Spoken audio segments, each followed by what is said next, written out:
Up with Dr. Leyland.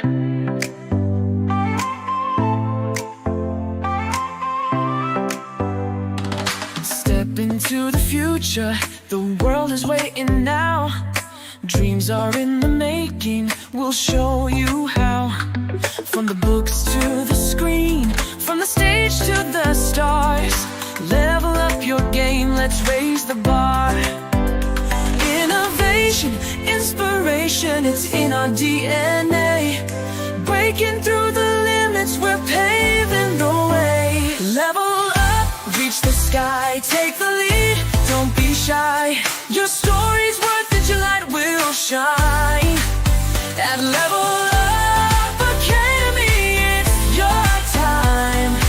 Oh, it's your time. At Level Up Academy, we rise and climb.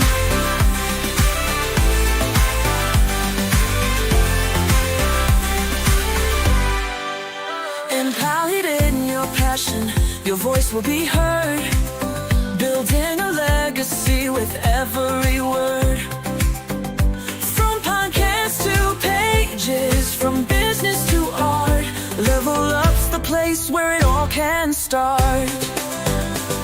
With heart and with vision, we're chasing every goal.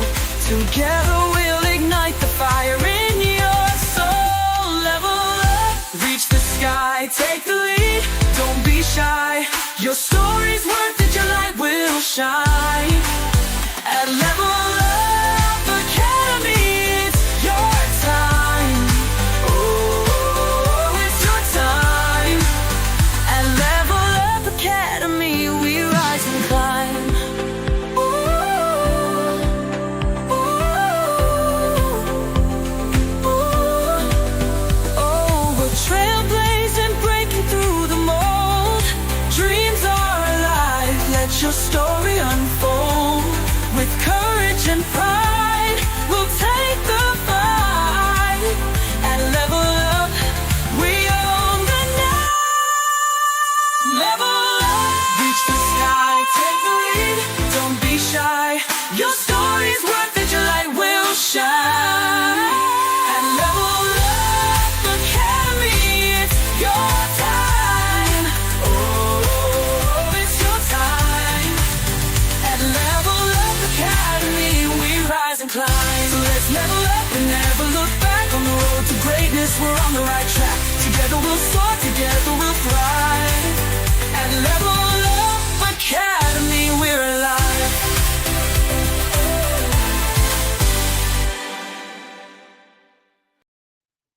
Hello, everybody. Welcome. Yes, we're having a CDV conversation and breaking the silence. Listen, in our lifetime, whether it's us or we know somebody, or it could be your neighbor that you just don't know, right? At some point or another, there's going to be some type of experience that is not ideal, but some take it to the next level. And that's the conversation that is very difficult, especially if you're still in that conversation, right? Now, when it comes to confronting domestic violence, our fearless leader, Agape, has unfortunately experienced such a traumatic experience.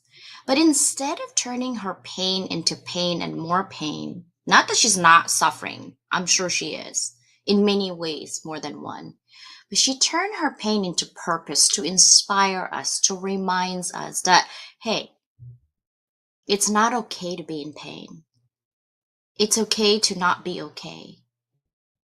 And that by her sharing her stories to the world, she hopes to inspire others who's still in that current situation, right? We're going to talk today and continue on, by the way, right after the show. My fearless partner in crime, Nicole, and I are having with Agape's conversation today. It's Stalker Awareness Month, right? Recognizing the signs, the emotional, the physical, the financial, and the psychological abuse, they all count. Just because you don't have bruises in your face, in your arms, in your chest, or anywhere visible, doesn't mean that you're emotionally and mentally not abused. But once you're in there, the shame, the guilt that it's my fault, the blame game, the imposter syndrome kicks in. And what do? You isolate yourself instead of seek support. Some may say, I deserve it, right? What do? They isolate you from your friends, from your family, but you need those friends, the trusted family, and the professional resources that can help. And that's what CDV does. We're only, and I say only, not to minimize the effort that Agape is doing, but we're only part of a leg, a part of a resource, and a part of a system. But we are one of the most important system when you are ready to take that leap. Breaking the cycle by educating yourself, by having awareness. That's what we're trying to do today, is give you awareness and actionable steps to create that lasting change in your life, and to tell you, if you're still suffering today, that you are not alone, that you are worthy of safety, love, and of course, respect. Now, before we go into that conversation, because it could get heavy, I will have some questions today. Let's go through my what? My spiel for the day, always, my sponsors, okay? So here's the platform for social media. Anything social media, it's about in 10 different languages. We're actually growing, called Influencing You. All the big influencers that you see, or at least most of them, are actually on this platform teaching you live. I'm one of them. And I actually teach you the secrets of how to grow your YouTube and all that stuff because I'm paid to do it. Okay. So I'm influencing you to actually get going. It is a subscription per month. And they own a sister company called Bella Grace. And I found out about it. And it's so cool because guess what? They have an elixir that literally takes pain. I have some pain, growing pains. Yeah, I have those. And so I took this elixir and I actually used their trio. I don't know if the trio is still available because this was a holiday event, but definitely there's still a serum for your lips. So you look like you have a filler, but you don't, right? And I love the Korean skincare technology that they have basically for Bella Grace. The other one is a collagen and the other one is a serum. And you see the big difference on how you do it. So I put it under my makeup so I look bright and shiny and ready to go. So Bella Grace, and that is where you can scan it. Now, of course, academic publishing, I'm still waiting for a couple of things and we are working on it. But if you basically write in one English manuscript, I'm not the publisher on this one, okay? It's a German publisher that I use in Germany, obviously, but they convert it to German, French, Spanish, Italian, and Portuguese. What does that mean to you? That means that you can have 6 books. If nothing else in this year, you'll have 6 books by doing just one manuscript. But there is a caveat. You have to have a master's degree or PhD and above. It doesn't matter what your major is, by the way. Okay. So that is what I have for you. Now, in terms of publishing, I have published about 18 books and journals combined. And then I'm going to add about 10 this year. So we'll hopefully hit that almost 30. And maybe, just maybe, if I'm still not exhausted with everything else that I'm doing, I might add 2 more individual books. Well, for sure, okay, I'm going to have my Mike to Millions part 2 because there's a lot of AI in it and AI changed a lot, right? So this one will have a part 2 this year for Mike to Millions. I still believe that having your own podcast actually gets your messages out there in a more organic way. Okay. Yes, I know those are the Ozzy Osbournes. That's my family, by the way, my 2 girls and my husband. And I put them in there because I talked to Sharon Osbourne and she does believe about having your own podcast. She was talking about Ryan Seacrest and things like that. And so I put them in there for that reason. And of course, guys, our book is coming out in March next month, The Chronicles of Scattered Pages. It is gonna be out soon. Another thing I wanted to talk to you about is Charlie's Summit. It is coming up 24th, 25th, 26th, 27th, and 28th. This is for the neurodiverse. Yes, I know I have ADHD, okay? There's a lot of weaknesses on it, believe me. It's not glamorizing it. It is actually the truth. But instead of staying on the weakness, we're going to stay on the strength on this one for sure. And the most important thing before the second to the last is Level Up Circle Magazine. My theme for March is Disrupt and Dominate. If you scan the QR code, you will be on the magazine for March. And you guys know I only do between 6 to 8 people, not more than that, because that is what I want to do is highlight more about those individuals. All right. My sister Susanna, look at her. She's so pretty. You see those wigs? Yes, I know we play with wigs all the time. I got her into it. She said no to me, and no one can say no. I'm like, please don't say no. You look so pretty with different kind of hair. She's like, okay. So here she is. She is a speaker, an author, and also my bestie on publishing our anthologies 4 times a year. And Mike Usherbrand, look at that grin. He is so sick right now, guys. He has pneumonia. But please pray for him and scan the QR code because he always has something going on with Hounds of Business Community. And last, well, no, second to the last thing is with April Wyatt.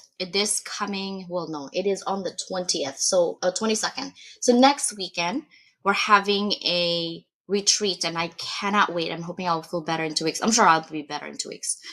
We have a retreat, and so we are hoping that if you are in San Diego, you can come with us and join us, please. Okay? It'll be fun. It'll be with April, and she is a Hounds of Business Community, and I cannot wait to meet her in person.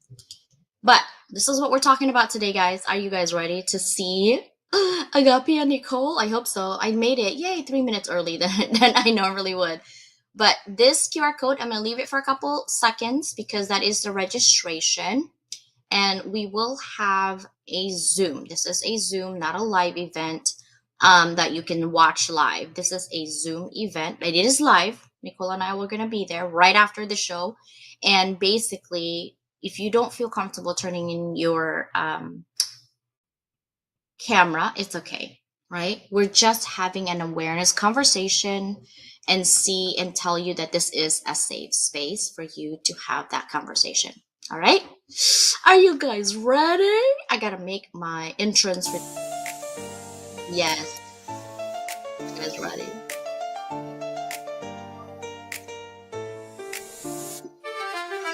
Level up, it's time to rise. Unlock your potential. Potential. Reach for the skies. Transform pain to purpose. Find clarity and stride. With Dr. Leyland leading, we stand side by side. Collaboration fuels us. Together we thrive at Level Up Academy. Your dreams come alive. Woo! How are you guys doing? I love Hello, that hello. beat. Oh my gosh. It seems like it's like yesterday we just been here and now we're here again. And I really love what we're trying to do slowly but surely on having awareness, right? Because you don't know what you don't know, right? And I'm so glad that Agape, we pulled her out from the ravine of, I don't want to be on TV, to, fine, I'll be on TV. I'm loving that. We're slowly getting her into that. Agape, can you tell us a little bit about, we already know who you are in this network, but more of like, what are we doing today? This is your baby, and Nicole and I are supporting your baby to birth this awareness month, right? Can you tell us about what the effort is all about and the background story of why we're doing this? Absolutely. Thank you so much. So, February is Teen Dating Violence Awareness Month, and we are hosting the Healthy Hearts, Healthy Future seminar right after this, as you mentioned earlier. And basically, like you said, if we are not made aware, then how are we informed? How do we know? And it's very unfortunate that this is not a topic of, day-to-day conversation between teens and parents or teens and school even. It's not really taught in school. It's more so things that you figure out the hard way as you go through life. And so it's really important that we share this knowledge across the board because, help is sought after but silently. And sometimes the people that, teenagers are going to for that help, they don't have an idea as to where the resources are or where to point them. So this seminar that we're having is going to provide the awareness, provide some statistics, provide some educational training, give tools to deploy and resources, to offer. So then this way people can be informed, and it doesn't have to be this silent stigma, this social and health issue that seems to be ongoing. We've been fighting for over 300 years for awareness and rights and resources. So this is the mission we're on.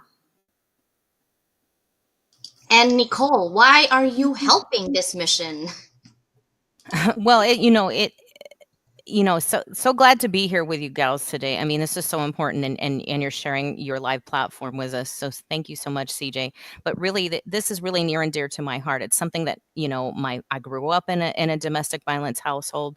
I put a full stop to it for myself or any relationships with that, and I don't let that happen, whether it's verbal or physical. But then again, it affected my daughter, so it is just in this space to say, hey, I need to be a voice out there and let her know, the world know that this is so important in our community. But also having been in law enforcement and security, and working as a juvenile institutional officer, I saw all sides of it, whether it was on the violence on the street, violence in the home, violence, in the workplace. It is just a gamut. It's everywhere. And in the society, the pain shows up in violence. So if we don't put a stop to our pain or deal with our pain and we keep shoving it down, it's just going to explode, like a big, huge firecracker. So what the mission is today, and the goal is today with our workshop or seminar, is to really share some post-traumatic growth in this, and to put awareness to it. So we're all here, the three of us, and everybody listening here that's sharing this is so awesome, to support this. But we won't just want to talk about the trigger portion of it or the pain of it, but we want to talk about the healing. And the only way to heal is through knowledge and support. And so that's why we're doing this today. I love that, right? Because how I grew up, beating the heck out of you was discipline. That was love, right? Like that literally was how people back in the day show us love. And I love that Agape talks about post traumatic growth, because trauma changes us forever, but it doesn't have to define us for the future, right? It's a powerful transformation that occurs where we emerge from our adversity, which we have adversity every day, but the greater strength, the wisdom, and the purpose. I think that's what I love about Agape's mission. Having that resilience, that perspective, and then empowering the individuals on how you can turn your pain into purpose and helping others heal, just like how Agape is doing it. Now, I wanted to actually have this question for you, Agape, and then we are going to move to Nicole as well. But what are some of the early warning signs of domestic violence? Well, the early warning signs. Okay, well, let's talk. I want to do this twofold. So, original abuse, right? So, this is what you were talking about just a moment ago. Original abuse, when you're a child and your discipline is of that beating. Also, when you're a child and you're seeing that, intimate violence in the partnership, when it's between mom and dad, or boyfriend, girlfriend, whatever the situation is at home. That is the early signs, but you don't have the capacity to understand that it's not normal, that it's not acceptable, that it's unhealthy. So sometimes, textbook style, when you get to those teenage years and your hormones are changing and your emotions are all over the place and you're looking for safety or love or that connection and that bond with someone, this is where the early signs can come in.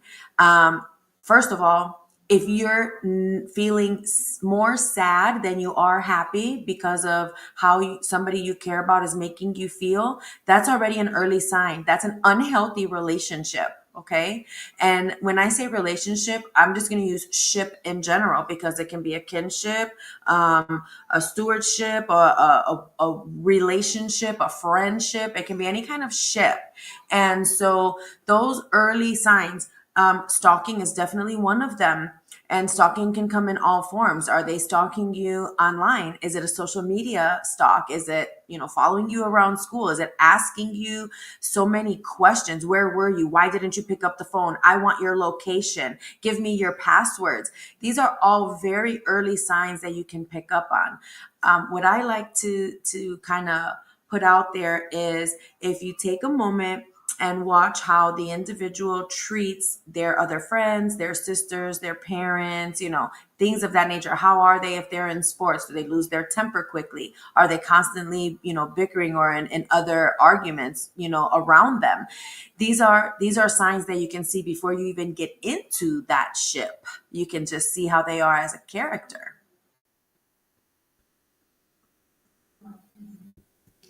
That is so funny because you're right. Sometimes you gravitate towards, and I've seen people actually back in high school. I'm just reflecting right now. I had one of my best friend, we actually stopped being friends because she thought I was jealous of her relationship. He changed her. She was more outgoing. She was always going with us, with the girls. And then as soon as she had this boyfriend, she can't go anywhere but with him. And then he was, doing drugs and stuff, so she started dabbling on that.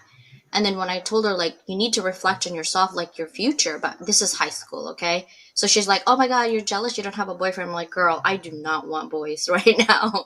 I wanted to graduate early, I did, and I worked 30 hours a week when I was 17 or 16, so I didn't have time for that. But you're right, the early signs is there, but I think sometimes people feel unloved at home, especially for teenagers. Their parents are not giving them time or love or even attention. So if someone is giving them attention, that's the only love that they see. So then my question to Nicole is, since you work with youth, what are some of the advice that you would tell parents to watch out for and to be more proactive on their kids' lives so they don't fall into the victim of domestic violence later on? Well, I think it's a full dynamic. You're not just really telling your kids. I got the kids on the bad end of the stick right after the chaos happened, right? Whether it was their parents, and a lot of their parents, I really want to say, were participants in the destruction, and they were equal partners as the kid got older into the teenage years. And so, unfortunately, growing up in the Bay Area and working in the Bay Area, I saw a lot that the parents were continuing to be the partner in partnership, whether it was drugs, alcohol, parties, all this kind of stuff. I want to be their best friend, and seeing that, and it's what you can't see the forest through the trees. You can't. If you're in the middle of the swamp and the gator's coming, it's a little too late. I think it's more of a community thing. It's really hard to tell those parents that are showcasing that, and they're the ones that are sharing in the imprint, and they are the role model of sharing that. And in society today, you see a lot of it as well. You see that. What are your kids seeing? You have to share with your kids reality, not reality TV, but actual real life. They have to be able to see happiness, anger, and sadness. But on the other end, you can't be a helicopter mom to them, right? You have to let them go, put their hands on the stove once and go, ooh, a little bit too hot, owie, right? And a few other words in between. But you know, you really have to. It's the full dynamic. And so for me, it's not just as at that relation. I think it's time for the parents. Sometimes I would suggest, and I know myself, I had to step back. Honestly, you need to detach. You cannot see that. You can't see what's going on if you're part of it and you're participating in the drama. You're instigating the problem. You're replicating the problem, and now they're a digital print of you. And so your little mini me is out there being disastrous and chaotic because you're disastrous and chaotic. So you're bringing it home, whether you think they're seeing it or not. They feel it. And what are you showing them? What are you talking about? Are you having real truth conversations, or are you nagging, posting pictures of yourself? What kind of pictures are you putting on Facebook? What are you saying about the neighbors? Yeah, when you get real ghetto with the situation and you're starting to put that in there, your kids are going to do it too. They learn from that. So we can't just blame it on social media. We can't just blame it on the schools. You're letting your kid go to school. I worked full time. I worked 2 jobs. I raised my kid alone. So I let the nanny state kind of get into that, and that was the problem that she had mentally and unhealthy. And that's why we're so focused on teens right now is, you know, you how are you seeing that in the reality of what is at the moment? What is your participation? You have to take ownership of it. You really have to lead from within and level up on it and say, hey, what part do I play in this? It's me too, right? So when you're in those situations, what are your kids seeing? They see you eat those 12 Oreos, right? So why is your kid eating all that sugar? Because you've got cake and ice cream and you're binge eating and you're talking about, that your kid sees it. So no matter what you tell your kid, when the kid opens the cabinet, your child sees those cookies, right? So that's where they get the unhealthy nutrition or the unhealthy diet. They're seeing it. So if you think that they're not, they are. And as much as you go through your kid's backpack, because I've done it, pulled out stuff, seen the friends, I've got on stalked my kid on MySpace. I did the whole gamut. But what are you leaving for them to see? So what crumbs are they picking up? It's not always what you're neglecting. Are you taking them shopping and buying the mini skirt or whatever for them? Are you supporting that decision? Are you letting them replicate that? Are you putting the child out there so you can say, hey, maybe I feel broken inside, so I want my kid to be the big cheerleader, which is not necessarily bad. But if you see over the years the parent that lived through their child's success, and so you're bringing that down. Don't just let the child go, but have conversations with them, little nuggets, talk about their day, see what they're doing, be part of it. But don't have the party at the house and bring the alcohol, the drugs. You really, what are you sharing with your kid? You're not the best parent doing that. What are you sharing with your child? So that's what we're talking about today with the Healthy Hearts, Healthy Minds in the seminar is really, what can we do as a society? So for me, it's always knowledge and training. How are we sharing this knowledge with society instead of forcing them and pushing them to do that? And I know I saw that when the kids, I had to book young kids. I mean, we booked a 7-year-old. The kid couldn't even see through the window in the jail. But the kid was unfortunately not a good kid. Nothing, no discipline, no drugs, no nothing was going to stop that. And so it was a societal role to help that child. That was the second time he was in juvie at 7. Holy moly, what the Yeah, so the kid was an happened? arson, and he was a bad seed, very violent. And so that's the conversation. Is it the DNA or is it the home life? And where are the parents? We never saw the parents. So what is going on with the parents, and what role is society playing on the parents healing themselves for that, right? So we had to look at that too and say, hey, we have to look at this and say, what can we take on as society and adopt for us? Wow, that's a lot. That's a lot to process. So here's my thing on it, right? Like, I've seen some people don't discipline their kids at all, right? And some kids do. And I was actually surprised. I had a conversation with my youngest daughter. She's going to be 18. Oh my God, she's going to be 18 this year. And the other one's 21. Agape's son actually met my oldest through FaceTime because she called me while I was at the gala, and Agape's son's like, "Who's that?" I'm like, "That's my oldest." But she said, Mom, because we were at the mall and I saw this kid just wailing on his mom, and he's maybe 6. And I looked at my youngest, and she literally said, "Oh, that kid needs some whooping." And I looked at her, and I think they heard her say that, and the mom looks at her, and then she's like, "What?" Look at him. This is public place, man. Like, this is my space. Why is he on my, like, my daughter was like that, acting like a mom, right? And I looked at her and I said, "Hey, let's have a conversation." She's like, Mom, I'm so glad that you did discipline us, because now I can see the difference. Because I think I was one of those kids that really pushes buttons, and if you didn't do nothing, I probably would be like in juvie or something. Like, that's literally the comment that she said. Right. But I see that the law against that, and I said, no, there's a difference between beating your child and disciplining your child. There's a huge difference, right? Some parents will threaten their kids, like, "I'm gonna do this," and then they count and they do nothing. And in the back of the heads, kids oh, it's just nothing. Like, get out and do nothing with it. It doesn't really matter what she does because she's not going to go through it. The Right. problem is, it is after 10, you cannot control them. I mean, 7, I've never heard of that. That's craziness, right? But wow, the conversations that we're going to be having now. Here is another jump for Agape. Like, how can victims safely seek help without alerting their abuser? Because some of the times, right, we're talking teenagers, we're talking, you're halfway like, oh my gosh, I still love this person, but I want to get out of this relationship because I feel like I'm not happy anymore. But they tend to be violent, right? And they have threatened so many times. How can a victim safely seek without alerting someone? Because we all know sometimes it could get deadly. That's correct, and it's not the easiest thing to do. I mean, the first for any age, teenager or adult, the first thing to do is acknowledge that you're in a situation and that you want to get out of that situation. Because as Nicole said earlier, you cannot help people that don't want the help. And to your point, your question is for those that are seeking it, right? So when you seek, you shall find. And I will say that the first thing to do is to talk to somebody that you trust about your situation, because the statistics are 1 out of 3. Okay, 1 out of 3 women, 1 out of 4 men have experienced or have been exposed to domestic violence in their life.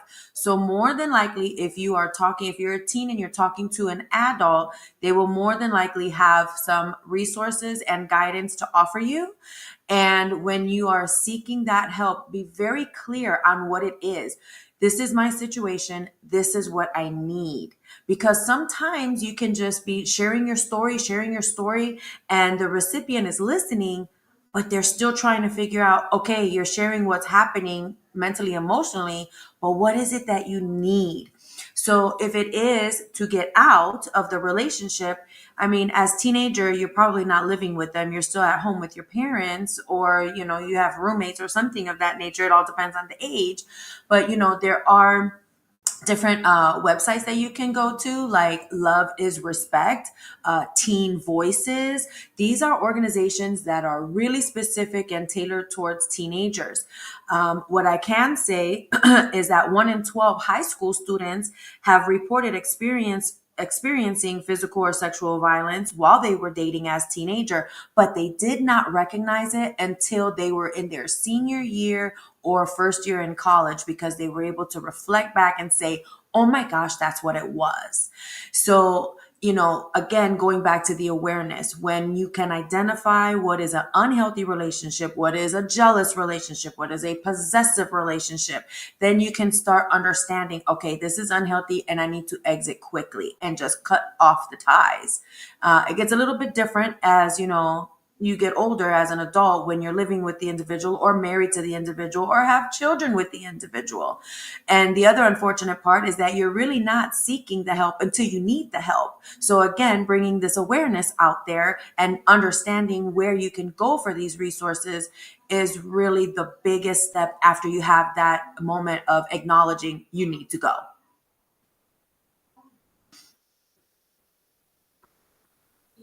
And I'll talk a little bit more about the teenage stuff, because there's some things there's some things that, I would really love to put out there.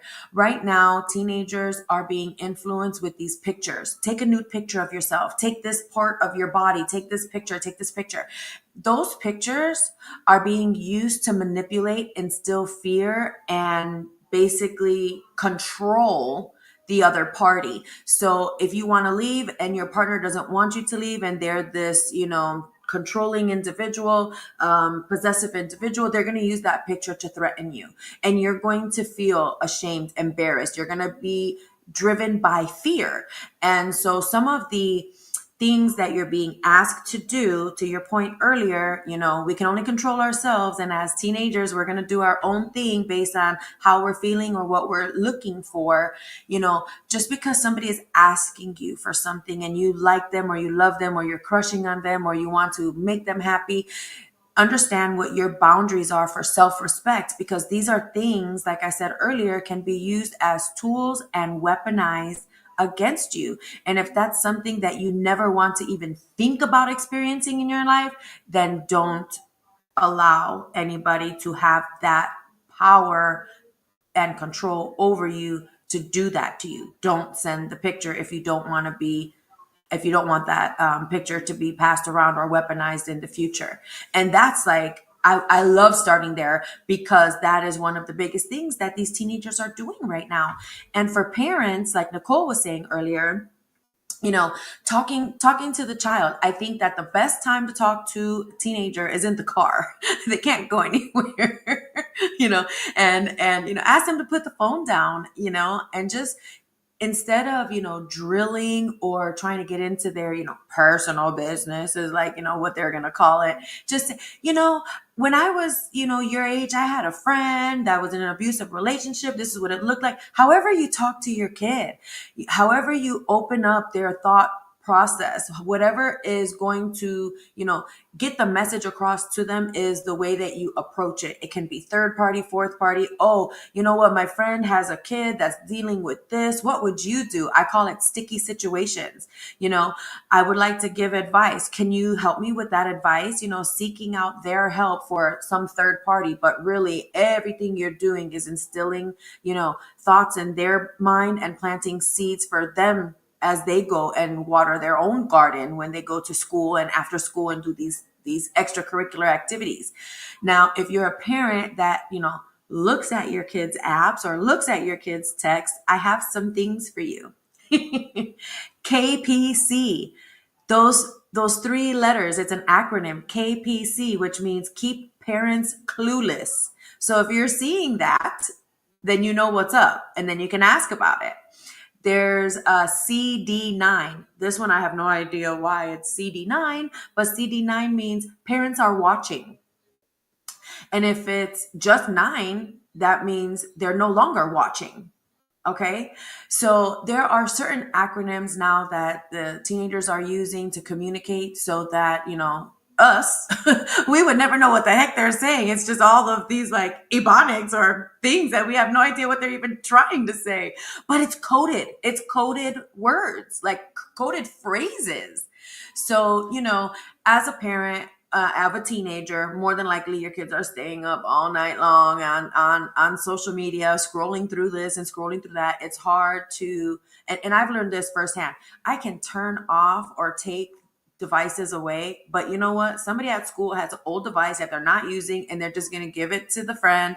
And then you know what? Wherever there's Wi-Fi, you can tap into the Wi-Fi. My phone doesn't even need to be turned on. I just go to the app. So there's so many ways around this, like structure or discipline or guidance that you're trying to provide your teenager. As parent, it's so hard to be on this even playing ground, because you don't want to be helicopter parent. You're gonna run them away. You don't want to be their bestie, because then where's the respect? And in order for them to respect you, is it because you can speak their language, because you're instilling fear, because you're the parent? I mean, it's so different from household to household, kid to kid, parent to parent.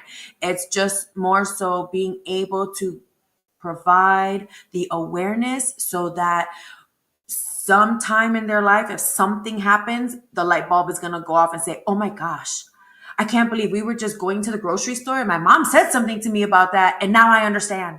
It's going to go off like a light. Yeah, it took me 30 years to get my light bulb off the light about leadership. I mean, like my great grandma, bless her heart, she died at 101, and I hated cleaning. I still hated cleaning. I still hate cleaning. But she literally taught me how to clean the floor and the stairs. We had 105 stairs in her house. There's no elevator, guys. Okay, this is like pre-colonial Spanish house, 16 bedrooms. I swear it was a hospital. But the way she cleans, she always cleans from the top to bottom instead of bottom to top. And then she taught me that this is someday when I become a leader, this is how you clean. I didn't pay attention. I was 5 or 6 at that time. I'm like, huh? But every day she would say that.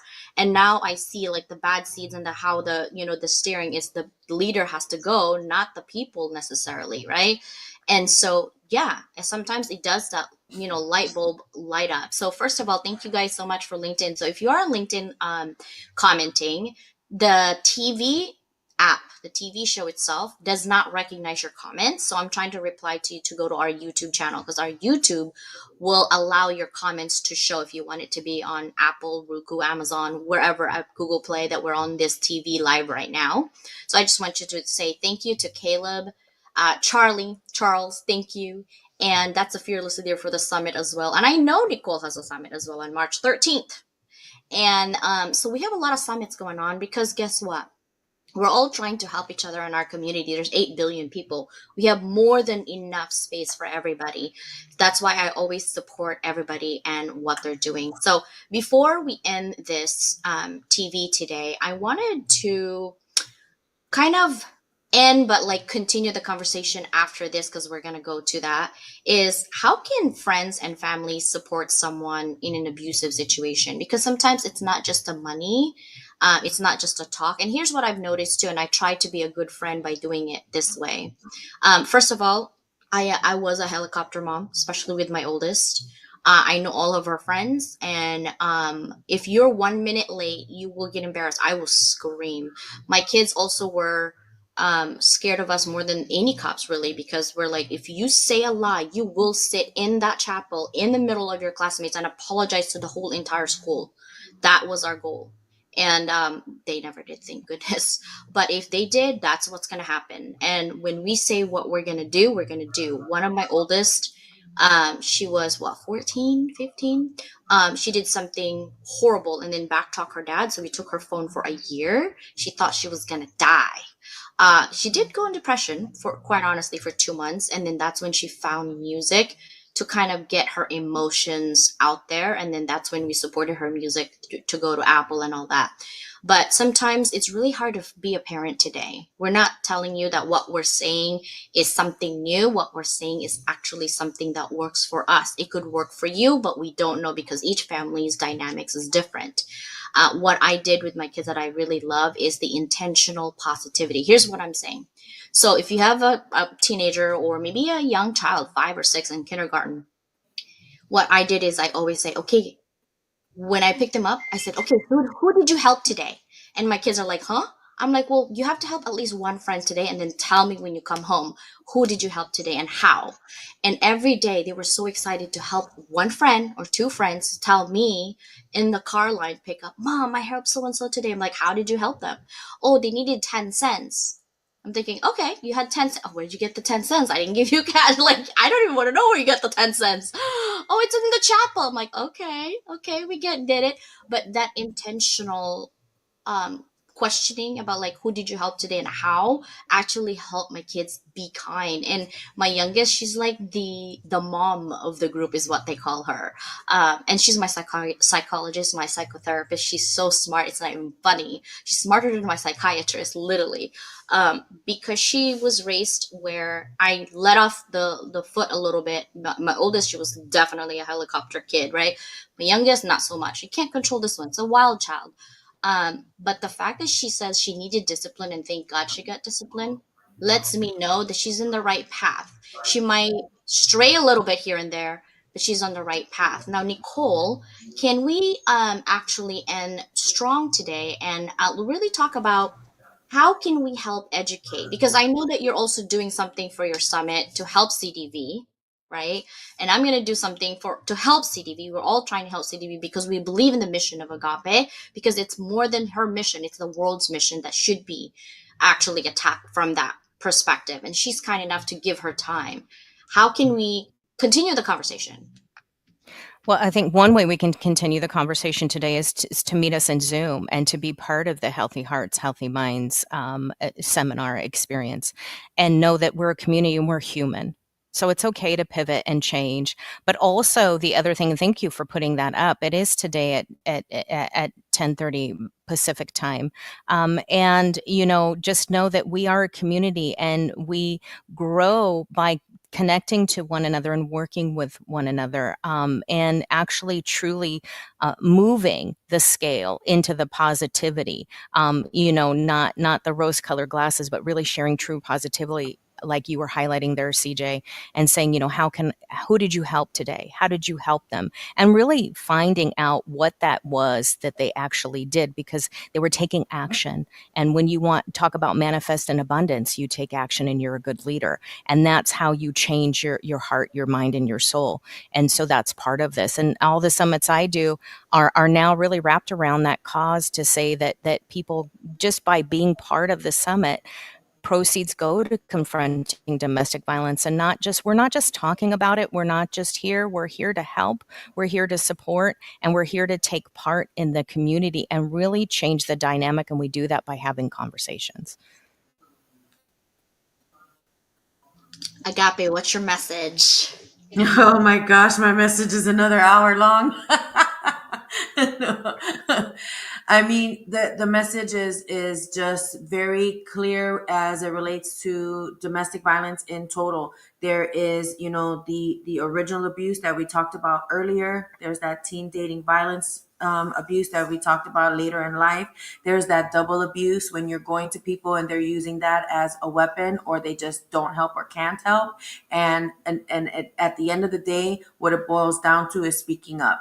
If you need help, speak up, because I promise you that somebody you're speaking to has either had an experience or knows somebody that has, and they can get you the help.